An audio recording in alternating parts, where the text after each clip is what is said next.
IFast. Once the IFast is removed from package, unlace the shoelace past both D-rings and open the brace fully.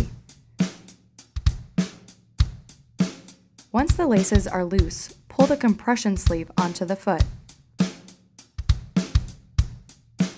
Ensure the polyurethane frame is pulled forward on the foot with the upper and lower back cuffs resting comfortably along the back of the foot and leg. Begin the process of relacing the D-rings.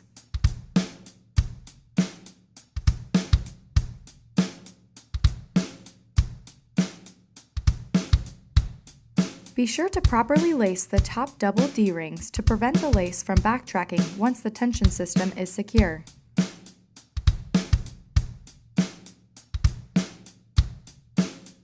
Make sure that the foot is in a weight-bearing position before tightening the lace.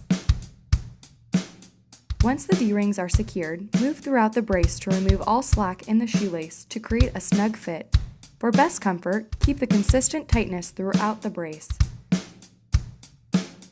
Once the lace is secure, customization of the tension system can begin. To do this, pull on the tension system control cord. Without releasing the tension, move the shoelace through the D-rings and pull secure. If the D-rings are properly laced, the tension system control cord will remain engaged. Repeat this process on the other side of the brace. Once both tension systems have been engaged, tie the shoelace. Once the brace is fully engaged, confirm a proper fit by ensuring the posterior part of the tension system lays upon the lateral malleolus bone and that there is minimal gapping along the Achilles portion of the brace. The IFast revolutionary design provides dynamic support without restricting the performance of the athlete.